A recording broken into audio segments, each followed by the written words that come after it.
Hello guys! Welcome to my channel. Ako si Pastor Cleo Rojas and my channel is about inspirational, motivational, and encouragement.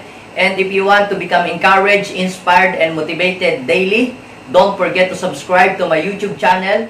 Just hit the subscribe button below and the notification bell para ma-notify ka sa mga bagong videos na aking ina-upload regularly. And before we proceed to our message today, gusto ko pong i-welcome muna ang lahat ng ating mga viewers mula sa iba't ibang panig ng mundo, lahat ng nanonood sa Europe, sa part po ng Italy, ng Rome, ng Germany. God bless po sa inyong walang sawang panonood at pagsubaybay sa amin pong live stream. At ganoon din po ang mga nanonood sa part ng Canada, ganoon din sa part ng Amerika, sa California, sa New Jersey. God bless sa inyong walang sawang panonood at pagsubaybay sa amin pong live stream.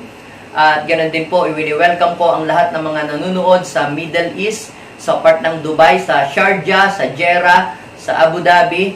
Pagpalain kayo ng Panginoon, maging ang lahat ng mga nanonood sa Qatar, sa Riyadh, sa Saudi Arabia, pagpalain kayo ng Panginoon. At ang lahat ng mga walang sawang nanonood sa part ng Asia, sa Malaysia, sa Singapore, sa Hong Kong, lahat ng nanonood sa part ng Taiwan, ng Macau, Singapore, at ang lahat ng mga nanonood dito sa Pilipinas, sa Luzon, Visayas, and Mindanao, welcome po sa ating pong live stream ngayong araw na ito. Maging ang mga taga Batangas City, Pangasinan, pagpalain kayo ng Panginoon. At kung nais pa po ninyong makatulong sa fundraising project ng JA1 Church Dagupan City, don't skip the ads. At sa lahat po ng mga viewers ngayon na gustong magbigay ng kanilang mga donations and supports sa JA1 Church Dagupan City, you can send your donation to our ministry via Super Chat. Makikita nyo po yung $sign dito po sa tabi ng comment section. Pwede po kayong mag-send ng Super Chat or Super Sticker. Depende po sa amount na gusto nyo pong isend sa amin pong ministry. So, God bless po sa inyong lahat. Muli po ay maraming salamat sa inyo pong walang sawang panonood at walang sawang pagtulong sa ministeryo ng JA1 Church. Sumainyo po ang mayamang biyaya at ang pagpapala ng Diyos na buhay. So, are you ready to hear the Word of God? Kung may katabi ka, sabihin mo sa iyong katabi, I am ready to receive the Word of God. At kung wala naman po kayong katabi, you can comment down below sa comment section box at sabihin mo, I am ready to receive the message of God for me. Sa oras na ito, samahan po ninyo ko sa pag-aaral ng salita ng Diyos. Ang pamagat ng mensahe na aking i-share ngayong araw na ito ay receiving your breakthrough in times of crisis. Sa lahat ng mga nanonood ngayon sa live stream na ito, sinasabi ko po sa inyo, God want you to experience breakthrough in every area of your life. God want you to experience breakthrough upon breakthrough. God want you to receive your breakthrough. Kung naniniwala ka na mayroong breakthrough na darating sa buhay mo ngayong buwan na ito, just comment down below at sabihin mo, my breakthrough is coming. I am about to experience breakthrough in my life. Before you can get out of the box, you must experience breakthrough in your life. Kung ang buhay mo ay matagal ng stagnant, you must experience breakthrough in your life. Kung nagigipit ka ngayon financially, you need financial breakthrough in your life. Kung ikaw ay down ngayon spiritually, you need spiritual breakthrough in your life. Kung ikaw ay estudyante at nahihirapan ka sa iyong pag-aaral, you need breakthrough in your life. Kung ikaw ay businessman at down ang iyong business, you need breakthrough in your business. You need breakthrough in your life. Kapag sinabi nating breakthrough, breakthrough is a progress. Breakthrough is overcoming obstacle. Breakthrough is God's miracle in your situation. Breakthrough is when God step in and remove every obstacle in your life. Idinideklara ko sa lahat ng mga nanonood sa oras na ito, God will position you into a place beyond your expectation. Samahan po ninyo ako sa pagbabasa ng salita ng Diyos at ito'y babasahin po natin sa 2 King chapter 7 verse 3 to 4. Basahin natin ang salita ng Diyos. Now, there were 4 men with leprosy at the entrance of the city gate. They said to each other, why stay here until we die? Verse 4, if we say we'll go into the city, the famine is there, and we will die. And if we stay here, we will die. Let's go over the camp of the Arameans and surrender. If they spare us, we live. If they kill us, then we die. May the Lord bless His word today. Pagkatapos pong lusubin ni King Ben-Hadad, na hari ng Syria, ang Samaria, nagkaroon po ng matinding tagutom sa Samaria. Nagkaroon po ng matinding krisis sa Samaria. Marami po ang nagutom at wala pong makain. Sa tindi po ng gutom na naranasan ng mga taga-Samaria, ang ginagawa po ng mga ina, dahil wala na po silang makain, ay iniluluto na po nila yung kanilang mga baby. Pagkatapos ito po ang kanilang kinakain. Grabe po yung famine during that time. Dumating po sa point na wala na po silang makain at yung mga anak na nila ang kanila pong niluluto at yung mga anak po nila, yun po ang kanilang kinakain. Kaya po ang king of Samaria na si Joram ay pumunta kay Eliseo para hulihin po si Prophet Elisha at patayin. Nung pong siya ay nandun na sa bahay ni Eliseo, ang sabi po niya, ang salot na ito ay padala ni Yahweh. Inip na kami. Bakit hanggang ngayon wala pa yung tulong ng Panginoon sa atin? Ang sabi po ni Elisha, bukas sa ganito ding oras, sa may pagpasok ng pintuan ng Samaria, meron ng pagkain, makakabili na kayo ng pagkain, makakabili na kayo ng isang takal na harina sa halagang 1 pirasong pila. Subalit yung pong kapitan na alalay ng hari ay kumontra doon po sa sinabi ni Elisha. At ang sabi po nung kapitan, hindi mangyayari ang sinasabi mo kahit buksan pa ni Yahweh ang durungawan ng langit. Alam niyo po ang sabi ni Elisha, makikita mo na ito ay mangyayari bukas. Subalit hindi mo ito matitikman. Kung meron kang katabi, sabihin mo sa iyong katabi, huwag kang papayag na yung breakthrough na inihanda ng Diyos para sa kanyang mga anak ay hindi mo matitikman.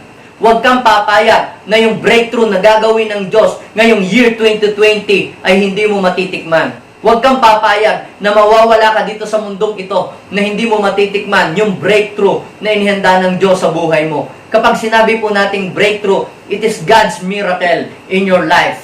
It is God's deliverance. Breakthrough is a God's deliverance. Breakthrough is God's manifestation in our lives. Pagkatapos pong magbigay ng pahayag ni Elisha, mayroon pong 4 na kitongin sa may pintuan sa pagpasok ng Samaria. At sila po ay nag-uusap-usap. Bakit nakaupo na lang tayo rito at naghihintay na lang ng kamatayan? Kung papasok tayo ng lungsod, mamamatay tayo ng gutom doon. Kung mananatili naman tayo rito, mamamatay rin naman tayo dito. Sinabi nila, mabuti pa'y pumunta tayo sa kampo ng mga taga-Syria.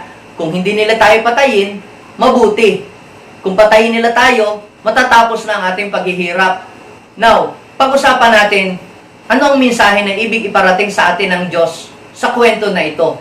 Makikita po natin sa story na ito, mga kapatid, na meron pong 3 pangunahing bagay na nakakahadlang kung bakit hindi natin maranasan ang breakthrough sa ating buhay.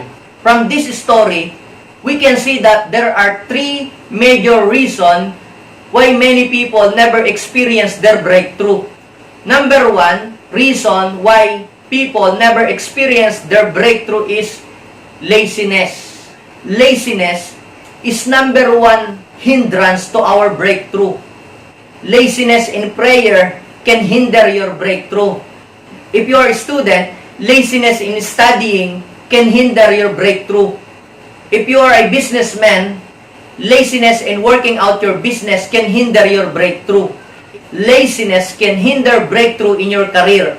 If you want to experience breakthrough, you must be diligent on what you are doing.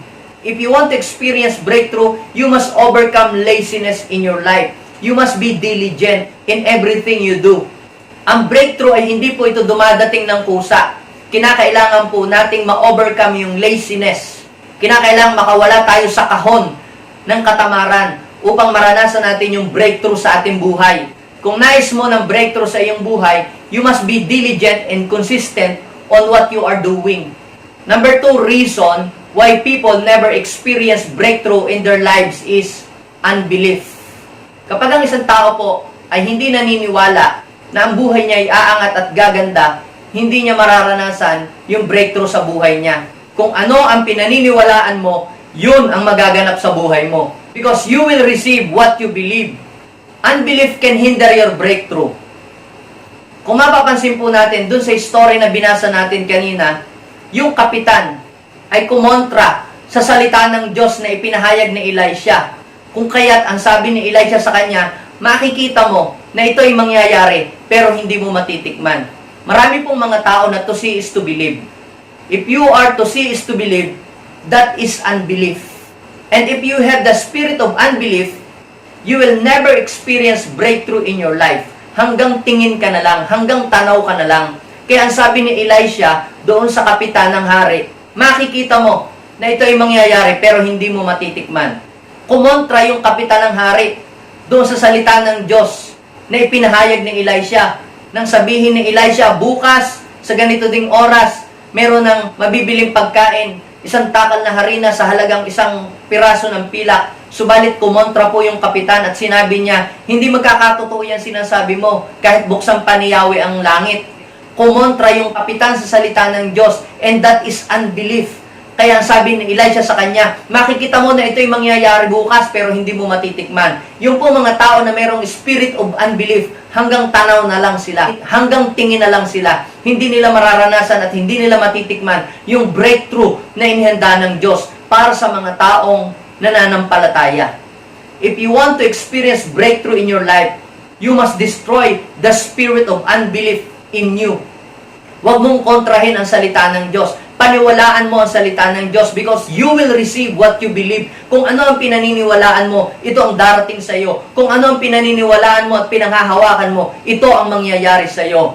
Huwag kang papayag na ang breakthrough ngayong taong ito ay hindi mo matitikman. Huwag kang gumaya doon sa kapitan ng hari na kinontra niya ang salita ng Diyos, hindi niya pinaniwalaan. Kaya ano po ang nangyari sa kanya? Siya po ay napahamak.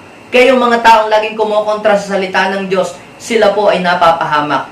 Ang spirit of unbelief ay magdadala sa iyo sa kapahamakan. Nakita po niya na naganap ang salita ng Diyos na ipinahayag ni Elisha na meron na nga pong pagkain. Siya po yung nagbantay doon sa gate. Kaya yung pong mga tao ay nagkagulo at nagunahan sa pagkain. Nagkaroon po ng stampede at siya po ay naapakan at siya po ay namatay. Nakakalungkot because of his unbelief. Hindi niya natikman yung breakthrough na ipinangako ng Diyos sa kanyang bayan.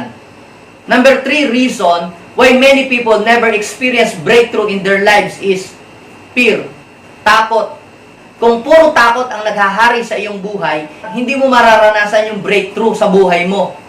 Kapag tayo ay laging natatakot, wala tayong maaabot. Kung ikaw ay laging natatakot, wala kang maaabot. Ang buong mundo po ngayon ay na-paralyze dahil sa matinding takot. Ang iba po ayaw nang pumasok sa kanilang work dahil sa takot. Ang iba po ayaw na mag-business at makihalubilo sa tao dahil po sa takot. Ang mga tao po ngayon ay pinagharian ng takot sa virus. Ang dala po ng virus sa buong mundo ay takot. At kung tayo po ay laging natatakot, wala po tayong maaabot. Because fear can hinder your breakthrough and your success. Do not allow fear to paralyze your success. Do not allow fear to paralyze your future. Do not allow fear to paralyze your plans and goal. Do not allow fear to blur your vision. Huwag mong hayaan na ikaw ay maikahon ng takot para hindi ka makakilos. Hindi mo mararanasan ang breakthrough kapag ka ikaw ay laging natatakot. Sa verse na binasa po natin, mga kapatid, ay makikita natin kung papaano naranasan ng 4 na kitongin ang kanila pong breakthrough. Itong 4 na kitongin ito, they are in a hopeless situation. They are in a bad situation. Walang taong lumalapit sa kanila. Sila ay pinandidirihan ng ibang tao. They are in a bad condition. Walang tumutulong sa kanila. Hindi sila sikat. Hindi sila influential people. In fact, they are rejected dahil sila po ay mga kitongin. They are not accepted. Sila po ay pinandidirihan. Pero bagamat hindi sila sikat, bagamat hindi sila katanggap-tanggap, bagamat sila ay weak, pero sila yung ginamit ng Panginoon para ang kanila pong bayan ay makaranas ng breakthrough. Ang sabi nga ng salita ng Diyos, ginagamit ko yung mga mahihina upang hiyain ang mga malalakas. Ang sabi ng Biblia, it is not by might nor by power, but by my spirit, saith the Lord. Maaaring sinasabi mo na ikaw ay mahina, wala kang natapos, hindi ka kilala, hindi ka sikat, pero pwede kang gamitin ng Panginoon basta't ikaw ay nagtitiwala sa Kanya. Now, dito sa story ng 4 lepers, pag-usapan natin ngayon how to experience breakthrough in times of crisis. At dito po sa story na ipinakita sa atin ng 4 na kitonging ito, makikita natin yung 3 mahalagang bagay, paano nila naranasan ang breakthrough sa kanilang buhay. Number 1, if you want to experience breakthrough in your life, number 1, don't be afraid to leave your comfortable place. Don't be afraid to leave your comfortable place. Maaring ikaw ngayon ay ayaw umalis sa kinalalagyan mo dahil iniisip mo na napakaganda na ng tayo mo. Pero nais kong sabihin sa iyo na mayroong mas higit na maganda pa riyan na inihanda ang Diyos. Kailangan mo lamang na iwanan yung kalagayan mo ngayon. Nais ng Diyos na dalahin ka sa mas magandang kalagayan, higit pa sa dati. Doon po sa 2 King chapter 7 verse 3, they said to each other, "Why stay here until we die?" Hindi po masama na tayo po ay maging maingat sa ating sarili. Hindi po masama na tayo po ay maging maingat sa ating kalusugan. Hindi po masama na tayo po ay umiwas sa sakit. Yan po ay marapat lamang na gawin natin to protect our health. Pero ano ang nagdadrive sa iyo? Bakit hindi ka makaalis sa kinalalagyan mo ngayon? Dahil ba pinoprotektahan mo ang health mo o dahil natatakot ka lang? Do not allow your fear to hinder you to do great things. Ang maraming tao po ngayon, hindi po sila umaalis sa kanilang tahanan, hindi dahil nag-iingat sila sa kanilang sarili, kundi dahil natatakot sila. Alam niyo po ba mga kapatid, kapag ang takot ay pinaghari natin sa ating buhay, hindi tayo magiging productive. Fear can hinder your fruitfulness. You will never become productive if you are afraid. Hindi ka magiging productive at hindi ka magiging fruitful kung hindi ka aalis sa iyong comfort zone. If you are always afraid to leave your comfortable place, your life will become stagnant. If you are not moving, you are dying. The person who are not afraid to leave his old ways will experience breakthrough in his life. To experience breakthrough, number 2, don't be afraid to make a way. Don't be afraid to make a way.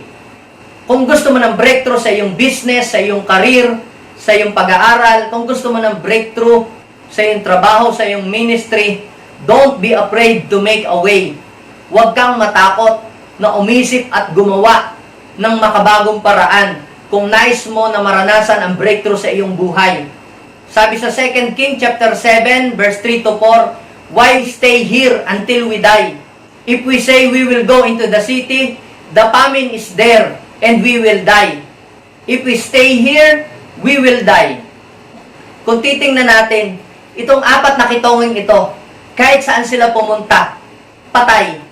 Sila'y mamamatay. Sabi nila, kung tayo mananatili dito, mamamatay tayo. Kung tayo ay pupunta sa lungsod, may gutom doon, mamamatay tayo. Mabuti pa, pumunta tayo sa lugar ng mga taga-Syria. So, mapapansin natin mga kapatid, na itong 4 na kitonging ito, sila po ay nag-iisip.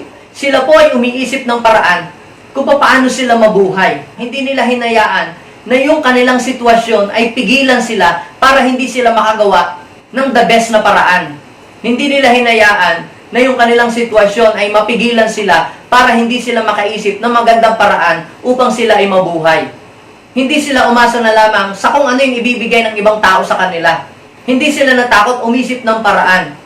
Kaya kung gusto mo ng breakthrough sa iyong buhay, huwag kang matakot na mangarap, huwag kang matakot magplano, huwag kang matakot gumawa ng paraan, sapagkat ang Diyos ay sumasama sa mga taong mayroong ginagawang paraan para siya ay mabuhay. How to experience breakthrough? Number 3, don't be afraid to face new challenges in life. Sa 2 King chapter 7 verse 4, ang sabi ng 4 lepers, "Let's go to the camps of Arameans and surrender. If they spare us, we live. If they kill us, then we die." To experience breakthrough, don't be afraid to face different challenges in life. We must overcome different kinds of fear. We must overcome the fear of failure. We must overcome the fear of rejection. We must overcome the fear of discouragement. We must overcome the fear of persecution. And we must also overcome the fear of death. Ang sabi nga ng ating Panginoon sa John chapter 12 verse 25, ang sino mang nagpapahalaga sa kanyang buhay sa sanlibutang ito, ay siyang nawawalan nito. Subalit ang napupuot sa kanyang buhay sa sanlibutang ito, ay siyang makakatanggap nito. Si David ay nakaranas ng breakthrough sapagkat hindi siya natakot na humarap sa challenge nang harapin niya si Goliath. Kaya naranasan niya ang breakthrough sa kanyang buhay.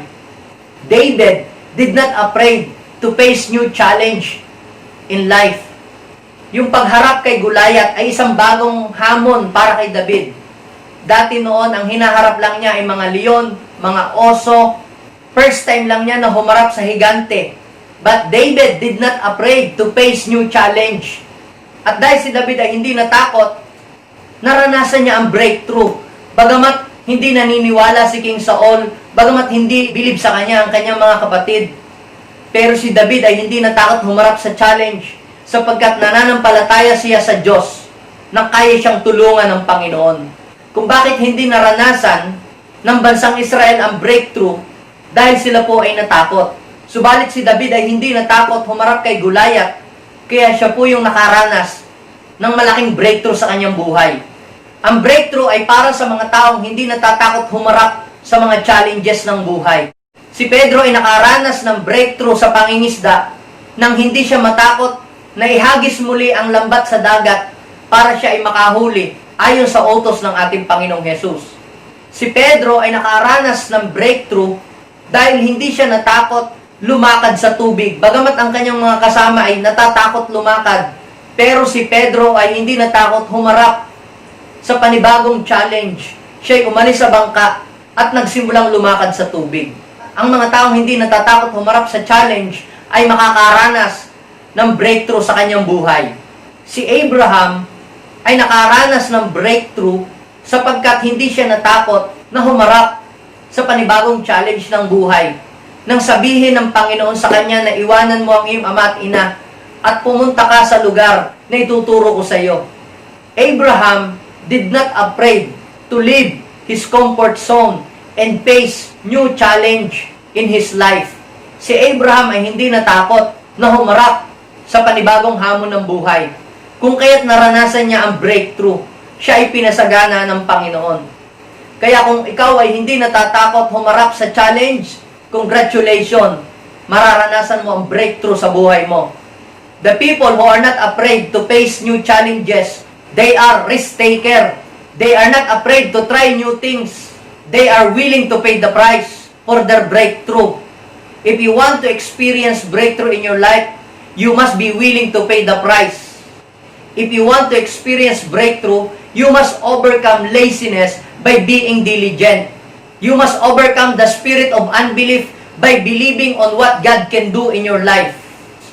You must overcome your fear. Don't be afraid to leave your comfortable place. Don't be afraid to make a way. Don't be afraid to face new challenges in life. Kapatid, sinasabi ko sa iyo, mayroong breakthrough na nakahanda sa buhay mo. Gusto lang ng Panginoon na ikaw ay magpatuloy, tumindig, bumangon at huwag mawala ng pag-asa. Sa oras na ito, ikaw na nanunood sa live stream na ito, nais ng Diyos na magtiwala ka sa Kanya. Huwag kang papayag na yung breakthrough na inihanda ng Diyos para sa iyo ngayong taong ito ay hindi mo mararanasan. You will experience breakthrough in times of crisis. Sa Bible, every time na mayroong crisis, mayroong breakthrough na ginagawa ang Diyos. Sa Bible, every time na may crisis, may ginagawang miracle si Lord. Kaya kung ikaw ngayon ay nasa gitna ng crisis, congratulations! I am telling you, your breakthrough is coming. Your breakthrough is on the way. May breakthrough na darating sa iyong finances. May breakthrough na darating sa iyo. May breakthrough ng kagalingan. May breakthrough na darating sa iyong pamilya. May breakthrough na darating sa iyong ministry. May breakthrough na darating sa iyong business. Huwag kang papayag na yung breakthrough na inihanda ng Diyos para sa kanyang mga anak ay hindi mo matitikman. You must believe that God can perform miracle in your life. Maaring ikaw ngayon ay nahihirapan sa iyong sitwasyon, but I am telling you, you will experience breakthrough. Just hold on to God. Believe in God's word. Paparating na ang breakthrough hinihintay mo. Aalisin ka ng Diyos sa kahon na kinalalagyan mo. Alam niyo po, nung pumunta yung 4 na kitongin doon sa lugar ng mga taga-Syria, wala po silang naabutan kahit isa pong tao. Sila po ay pumasok sa mga tolda Nakita po nila yung napakarami pong pagkain. Kinuha po nila yung mga pagkain doon sa tolda na iniwanan po ng mga taga-Syria, na yung po palang mga taga-Syria ay itinaboy ng ating Panginoon. Kung yung 4 na kitongin, sila po ay natakot na humarap sa challenge. Kung yung 4 na kitongin ay nanatili lamang na nakaupo, hindi nila na-experience yung kasaganaan. Pero dahil sila po ay umisip ng paraan at hindi sila natakot na humarap sa hamon ng buhay, sila po ay ginamit ng Panginoon na naging pagpapala sa buong Samaria. Ikaw na nanonood ngayon, ay pwede rin gamitin ng Diyos na pagpapala sa iba. Huwag mong hayaan na ang takot ay maghari sa iyong buhay. Kasama mo ang Panginoon at ang sabi ng Biblia, He will never leave you nor forsake you. God will use you to become a blessing to other people. Sinasabi ko po sa lahat ng nanonood sa live stream na ito, kapag naranasan mo ang breakthrough, hindi lamang ikaw ang mapagpapala, gagamitin ka rin ng Panginoon na blessing sa ibang tao. Ikaw ay gagamitin ng Diyos para yung iba ay makaranas din ng breakthrough sa kanilang buhay. Yung 4 na kitongin, mga kapatid, sila po ay ginamit ng Panginoon dahil sa meron pong 4 na kitongin na hindi pumayag na sila'y habang panahong nakaupo lang, dahil po sa mayroong 4 na kitongin na hindi natakot na umisip ng paraan, dahil sa mayroong 4 na kitongin na hindi natakot na humarap sa panibagong hamon ng buhay, ang buong bansang Samaria ay nakaranas ng pagpapala. Dati walang pagkain, nagkaroon po sila ng maraming pagkain. God wants you to experience breakthrough in times of crisis. Kaya sa oras na ito, ikaw na nanonood ngayon, nais ng Diyos na makawala ka sa takot na gumagapo sa iyong buhay. Ang kailangan mo lang ay lumapit sa Panginoon, manampalataya, magtiwala ka sa salita ng Diyos, at ang breakthrough ay darating sa iyong buhay. Tayo po ay manalangin sa oras na ito. Imbitahan natin ang presence ni God. Siya ang tutulong sa atin. Yung mga bagay na hindi natin kayang gawin, siya ang gagawa para sa ating buhay. It is not by might, nor by power, but by my Spirit, saith the Lord. Ang Diyos ang tumulong sa 4 na kitongin na yon. Tinulungan sila ng Diyos. Dahil po sila'y kumilos, sila ay tinulungan ng Diyos. At nakamta nila ang pagpapala. Gayon din ikaw. Kung ikaw ay kikilos, tutulungan ka ng Diyos. Sa oras na ito, tayo po ay manalangin at dumulog tayo sa Diyos. Panginoon, maraming salamat. Kami po ay naniniwala na mayroong matinding breakthrough na darating sa aming buhay. Idinideklara ko ngayong oras na ito sa lahat ng mga nanunood, anumang krisis ang kanilang pinagdaraanan, ito man ay sa finances, ito man ay spiritual crisis, ito man ay crisis sa kanilang career, crisis sa kanilang business, idinideklara ko, Panginoon, breakthrough upon breakthrough will come to their business, to their ministry, to their family. I declare open heaven. And Lord, I declare healing to those people who needs healing. God, I declare open heaven and pour out your blessing to those people who are waiting for their breakthrough in their lives. Maraming salamat po. Sa iyo lamang ang pinakamataas na papuri at parangal. At hinihiling po namin na ang lahat ng nanonood ngayon ay poproteksyonan mo at iingatan mo. Send your legions of angel to guide them. Maraming salamat. Nawa ang iyong salita ay patuloy na magbigay sa amin ng kalakasan at direksyon sa aming buhay. Ito po ang aming dalangin sa pangalan ni Jesus. Amen and amen. God bless po sa inyong lahat. At muli po, inaanyayahan ko kayo na patuloy na sumabaybay at manood sa ating pong pag-aaral ng salita ng Diyos. God bless po sa inyo.